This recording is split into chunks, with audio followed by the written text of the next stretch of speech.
Hello बच्चों, let's read this question. Let f R to 0 to 1 be a continuous function, then which of the following functions have the values 0 at some point in the interval 0 to 1. तो इस interval 0 to 1 में जो value है function की क्या 0 हो जानी चाहिए, हमें बताना है इनमें से कौन सा फंक्शन है वो.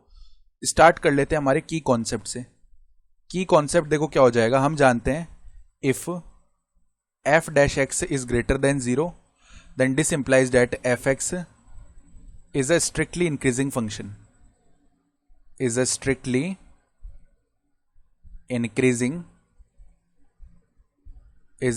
increasing function. ये होता है. तो अब ध्यान से देखो, हमें बताया हुआ r से 0 में 1 जा रहे हैं और इंटरवल हमारा 0 to 1 है चेक करने वाला. तो अगर हम a की बात कर ले, a ऑप्शन में हम gx बोल देते हैं किसको, हमारा e raise to power x minus integration 0 से लेके x तक और f T sine T D t ऐसे लिखा हुआ है. ठीक है. तो देखो इसको चेक करने के लिए हम क्या कर सकते हैं यहाँ पे, अगर वैल्यूज लिखना चाहें इसको चेक करने के लिए, तो सबसे पहले देखो हम बोल सकते हैं हमारे पास में जो फंक्शन है वो किस तरीके से आ जाएगा. तो देखो इसको बोल देते हैं हमारा, सबसे पहले क्या कर लेते हैं, जी डैश एक्स निकाल रहे हैं.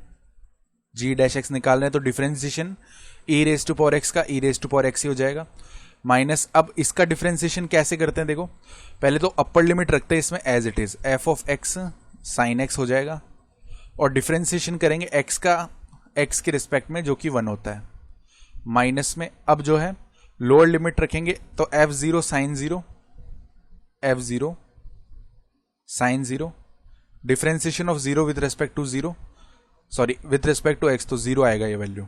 ठीक है, ये बन गया है, यानी बन गया E raise to power X minus F X sine X. ये बात समझ में आ गई. अब देखो एक्स हम किस में चेक कर रहे हैं, एक्स बिलोंग कर रहा है 0 से लेके 1 में. ठीक बात है.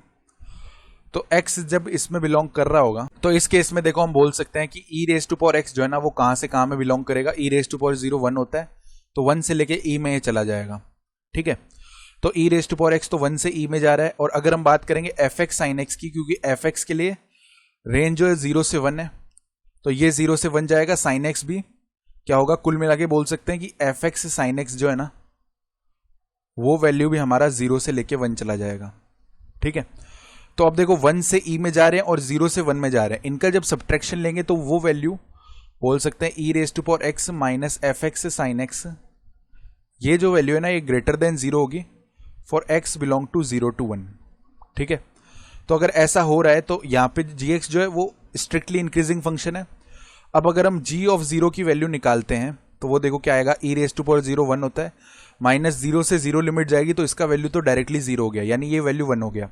तो एक बात नोट करो, gx के लिए ग्राफ देखें तो 0 पे इसकी वैल्यू आ जा रही है 1. ठीक है, 1 आ गई 0 पे वैल्यू. अब क्योंकि ये 0 से 1 में देखो 0 से लेके 1 में स्ट्रिक्टली इंक्रीजिंग है तो इसका जो कर्व है ना वो ऐसे जाएगा, ऊपर जाएगा. ठीक है, यानी 0 से 1 में ये एक्स एक्सिस को तो कट नहीं करेगा अगेन. ठीक है, क्योंकि इंक्रीजिंग है. तो अगर ये एक्स एक्सिस को कट नहीं कर रहा है इसका मतलब है कि यहां पे इसका वैल्यू जो है 0 नहीं होगा किसी भी पॉइंट पे 0 से 1 में. ये बात समझ में आ गई, यानी कि ऑप्शन ए गलत हो गया है. अब ऑप्शन बी की बात करते हैं, उसमें जो जी एक्स है उसका वैल्यू देखना क्या है. जी एक्स का वैल्यू एफ एक्स प्लस में इंटीग्रेशन 0 से लेके पाई अपॉन 2 तक और यहां पे F T sine T D T है, F T sine T D T. तो इसमें देखो क्या हो रहा है, एफ एक्स जो है ना एफ एक्स उसका रेंज है 0 से लेके 1 में. ठीक है, अब देखो यहां पे ये जो एफ टी है ये भी क्या जाएगा 0 से 1 में जाएगा और साइन टी जो है क्योंकि टी हम 0 से पाई अपॉन 2 में ले जा रहे हैं साइन टी भी 0 से 1 में जाएगा. ठीक है, यानी कुल मिला के ये जो इंटीग्रल का वैल्यू है एक पॉजिटिव वैल्यू बनेगा. तो पॉजिटिव वैल्यू प्लस में एक पॉजिटिव वैल्यू, ये क्या आएगा, जीएक्स इस केस में ग्रेटर देन 0 आएगा. जीएक्स ग्रेटर देन 0 आ रहा है, इसका मतलब जीएक्स कहीं भी 0 नहीं हुआ ना यहाँ पे, तो ऑप्शन बी भी गलत हो गया, हमें जीएक्स 0 चाहिए. अब ऑप्शन सी में चलते हैं. सी में जो जीएक्स का वैल्यू है वो देखना क्या है ध्यान से, यह है एक्स माइनस इंटीग्रेशन 0 से पाई अपॉन 2 माइनस एक्स और यहां पे F T cos T D T, F T cos T D T. इस केस में अगर हम g ऑफ 0 का वैल्यू निकाले वो आ जाएगा 0 माइनस 0 से pi upon 2 F T cos T D T. अब ये जो इंटीग्रल का वैल्यू है ना, क्योंकि 0 से पाई अपॉन 2 टी जा रहा है तो कॉस टी क्या होगा, ये हमारा 0 से 1 में जाएगा और एफ टी ऑलरेडी 0 से 1 में जा रहा है तो ये एक पॉजिटिव वैल्यू आएगा, बाहर नेगेटिव साइन है यानी ये वैल्यू लेस देन 0 है। अब g ऑफ 1 निकालेंगे तो 1 माइनस इंटीग्रेशन 0 से लेके pi upon 2 minus 1 F T cos T D T. यहां से देखो एक बात नोट करो कि ये जो टर्म है इंटीग्रेशन 0 से pi upon 2 minus 1 F T cos T D T, अगर हम इसकी बात करें तो g ऑफ 1 का जो मिनिमम वैल्यू है, g ऑफ 1 का मिनिमम वैल्यू निकालेंगे ना, उस केस में क्या होगा, इंप्लाइज इंटीग्रेशन 0 से pi upon 2 minus 1 F T cos T D T, ये क्या हो जाएगा, मैक्सिमम हो जाएगा। और इसका जो मैक्सिमम वैल्यू है वो क्या आ सकता है, पाई बाई 2 माइनस 1 आ सकता है। तो देखो g ऑफ 1 का जो मिनिमम वैल्यू है this will be equal to क्या हो जाएगा, देखो ये हमने कैसे निकाला है, ये मिनिमम होगा तो ये कंप्लीट टर्म तो मिनिमम होना चाहिए क्योंकि यहाँ पे माइनस लगा हुआ है, ठीक है, तो माइनस लगा हुआ है तो ये मैक्सिमम होगा, तभी तो इसका माइनस मिनिमम हो रहा होगा ना। ये बात समझ में आ रही है ना।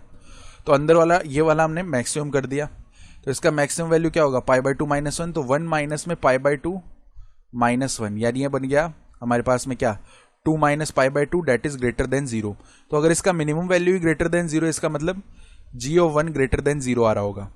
इसका मतलब क्या है, g ऑफ 0 तो लेस देन 0 आ रहा है, तो अगर हम दोनों का मल्टीप्लीकेशन करेंगे ना, g ऑफ 0 मल्टीप्लाई में g ऑफ 1, तो ये लेस देन 0 आएगा क्योंकि एक नेगेटिव क्वांटिटी एक पॉजिटिव क्वांटिटी है। इसका मतलब बीच में यहाँ पे कोई 0 आ रहा होगा, यानी एक ऐसी वैल्यू आएगी जहां पे 0 हो गया होगा, क्योंकि g ऑफ 0 पे तो इसका वैल्यू लेस देन 0 है। फिर इसका ग्राफ क्या हुआ, पॉजिटिव में गया, तो एक बार ये एक्स एक्सिस को कट कर रहा होगा ना, इसका मतलब क्या हुआ कि यहाँ पे ये 0 हो जाएगा, तो ऑप्शन सी सही है। फिर ऑप्शन डी की बात करें तो x raise to power 9 minus F X, तो इसको तो देखो directly x raise to power 9 minus F X को जब हम 0 कर देंगे तो F X is equal to आ जाएगा x रेज टू पावर 9, यानी x का वैल्यू आ जाएगा f x whole raise to power 1 upon में 9। तो यहां से देखो हम जानते हैं x जब 0 से 1 के बीच में लाई कर रहा है, एफ एक्स भी हमारा 0 से 1 के बीच में लाई कर रहा है, तो उसकी पावर 1 अपॉन 9 भी 0 से 1 के बीच में लाई करेगी। तो ये कंडीशन सेटिस्फाई हो रही है, इसका मतलब ये भी 0 हो ही रहा होगा इस इंटरवल में, तो ऑप्शन डी भी सही हो गया। तो ऑप्शन सी और डी सही है। I hope you understood this explanation. Best of luck.